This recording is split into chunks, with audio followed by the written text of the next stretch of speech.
The Rangers named Peter Laviolette the 37th head coach in franchise history. Welcome back to EDI Sports Cards. In this video, we're going to go over the new head coach for the New York Rangers, Peter Laviolette, and basically kind of go over a quick recap of his career and then go into what he needs to do with the Rangers this upcoming season. Now, if you want a full look at Peter Laviolette's whole career, please go check out Shannon, the hockey guy. I'm going to leave the link in the description below. He did a great job of breaking down all of Peter Laviolette's accomplishments, his wins, his losses, all of the different teams that he's coached for. But we're going to do, in this video, we're going to do a more specific Ranger version of Peter Laviolette and what he needs to do. So let's get right into it and let's take a look. So first of all, this is Peter Laviolette's overall career. So he started with the Islanders, then he went to the Hurricanes. He won a cup with the Carolina Hurricanes. Then he was hired by the Flyers. He went to the Cup Finals with them. He then went to the Nashville Predators, took them to the Cup, also lost in the finals, and then landed it in Capitalsville with Ovechkin and never really won anything. In fact, the last few years of Laviolette's career have been a pretty big disappointment. And Ovi has not won anything since he won the Cup. So that's where we are with Peter Laviolette. And so let's look at what he needs to do with the Rangers. So here is the breakdown. So the first is the Rangers need to figure out how to have a shutdown defense. Like, that's one of the problems that the Rangers have had over the last couple seasons. Even when they went to the Cup Finals, to the Stanley Cup Conference Finals, they didn't have a shutdown defense. They can't just take over a game and just say, all right, that's it, the game is over. And that's the problem, is they allow too many teams back in. And so even if they get a lead, no lead is safe with the Rangers. So that's a problem. Second on the list is Artemi Panarin. Now, Artemi Panarin's already a 90-point scorer. Laviolette coached Ovechkin. But Ovi is a much different player than Panarin. Ovi punishes other teams. Panarin just skates around. So I don't really know what Peter Laviolette has in store for Artemi Panarin, but we'll have to see what he says in his press conference later today. Now, the third piece on this list is the kid line. Now, I don't think that they're going to keep the kid line together. If I am predicting what happens, and if you want to see the next video, so hit the subscribe button if you want an alert that the next video I do on the Ranger roster, now that they've hired Peter Laviolette, I'm going to show you what I think the roster is going to look like. And I think that they're going to break up the kid line. I think that Lafreniere is going to play up front. I think Kakko may be playing with someone else. I think Kreider may be moved around. I don't think this roster is going to look anything like it looks at the end of the season. So stay tuned for that video.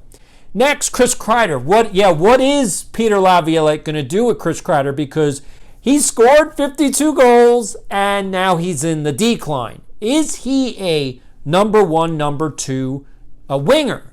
Is he a number one or number two winger? I don't think so, and I think Laviolette's going to have a conversation with him about where he fits on this team. Next, the mental lapses. I covered these in all the videos at the end of the season, and I think any Ranger fan knows that the Rangers have a mental problem.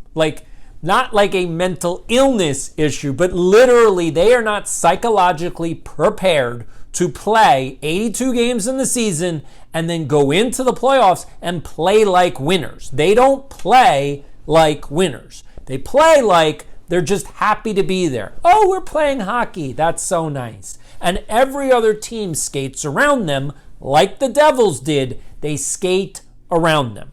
And then the last piece is there's no grit. Ryan Reeves is no longer on this team. Who's their grit player? Barclay Goodrow? He's the fourth line. If your only grit players are on the fourth line, you're in trouble. As we saw in the Stanley Cup Finals, Florida grinded out the series. They got to the finals because they grinded out the games. Las Vegas had 4 deep lines. Again, depth of grinding it out. Mark Stone is a beast. Even though he had no back, he had 3 back surgeries, he's a beast. Who on the Rangers is a beast? And there's nobody. Chris Kreider's the strongest guy on this team, and he flakes out during games. Like, you literally say, is Chris Kreider even on this roster?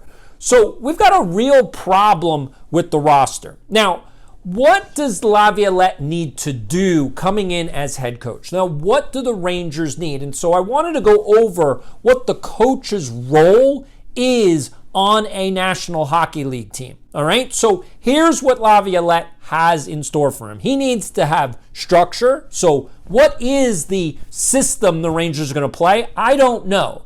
None of the personnel that he has right now, and he may have to talk to Drury, and they may need to reconfigure this roster. But again, we've gone over the roster.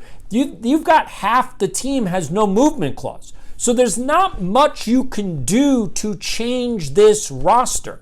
That's a problem. So Laviolette's going to have to work with the roster he's got. And there's, again, I don't know what the system is he's going to play with. So he's got to bring in structure. He needs to become a teacher because the Rangers don't know how to win. So he needs to teach them how to win. He needs to be an analyzer because he has to analyze what went wrong. He needs to give feedback to the players. And unfortunately, it sounds like that there's a feedback loop problem on the Rangers organization. So Drury wanted one thing. Coach Gallant wanted another thing. So where's Laviolette going to fit in? Now, he just got hired by Drury, so he's going to kiss Drury's butt. He's going to say, whatever you want, Chris, I'll do whatever you want. But the problem is that Drury's not on the bench every single game. He, like Laviolette, needs to have the players trust him with the feedback. They can't feel like they're being judged. So this is going to be an interesting move here. Next is he's got to be a motivator, and motivate he needs because Jacob Trouba is the only one that has any motivation or any passion on this team. Literally, he's the only one. So Laviolette's got to be the second person in the locker room to say, hey guys, we're playing a hockey game. You might want to wake up. Next, he needs to make decisions, and there's a lot of decisions to be made. Who's playing on the first line? Who's playing on the second line? What's he going to do with his defense? I don't know. Are the Rangers going to be able to sign K'Andre Miller? There's a real possibility that he gets an offer sheet and the Rangers don't sign him because they'll take a second-round draft pick for him. They have other defensemen that can slot in. They still have Zach Jones, who didn't play. There's a lot of guys in their farm system. So the Rangers have a luxury of guys to play. The problem is somebody's got to make these decisions. So, and then the last is responsibility. Now, I want to say one thing very, very clear. And I know some of you may not be aware of this. So one of the skills that I'm an expert in is what's called team building skills. That's a 21st century skill. And so there's a difference between team building and collaboration. And I don't want to get too far into it because I don't want to bore you. But basically, accountability happens when you build a team.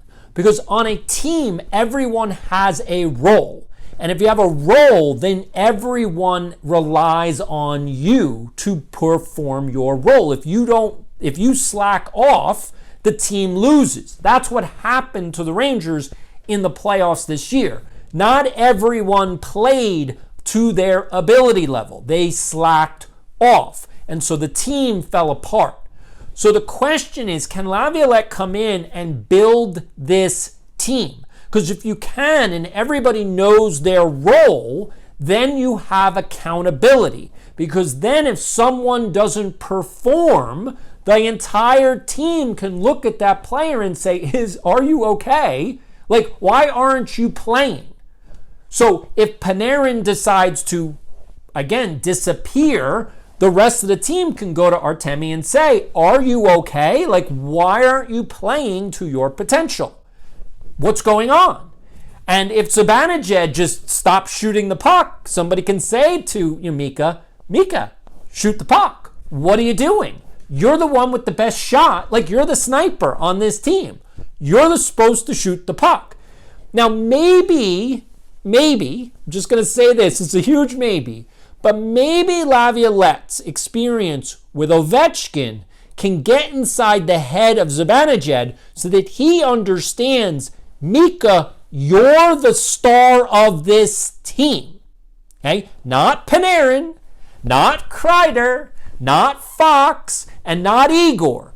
You, Mika Zibanejad, are the star of this team. You're the one who's the sniper. You should be scoring 50 goals. And if you don't score 50 goals, you are underperforming.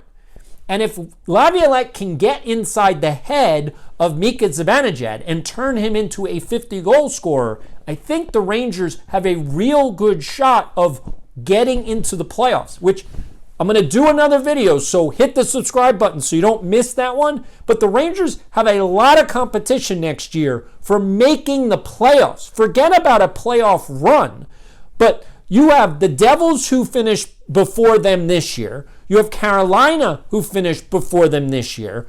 And the Islanders are not going to be as bad as they were. And not only that, but the Flyers just hired Jonesy from the TNT broadcast. So they're not going to be as bad as what happened last year either. So the Rangers are in a real dogfight just to make the playoffs. Now, again, Rangers have just come off 2 regular seasons with 50 wins. Rangers haven't done that in my lifetime. I don't remember the last time the Rangers had 2 50-win seasons in a row, and they're going to need another 50-win season to make the playoffs. Like, the margin of error in their division is tiny. Like, if you don't win 50 games, you're not making the playoffs. And that's a real tight window for Laviolette to slide into. So we'll have to see what happens. I look forward to the press conference that he'll do probably around noon or 1 Eastern time. So stay tuned for the Rangers, channel. They'll put that out, hopefully, or ESPN. It'll probably be nationally broadcast. I want to know what Laviolette has to say. And if you want to hear my comments after the press conference, hit the subscribe button and you'll get alerts for that video as well. Anyway, thank you for joining, and I'll see you in the next one.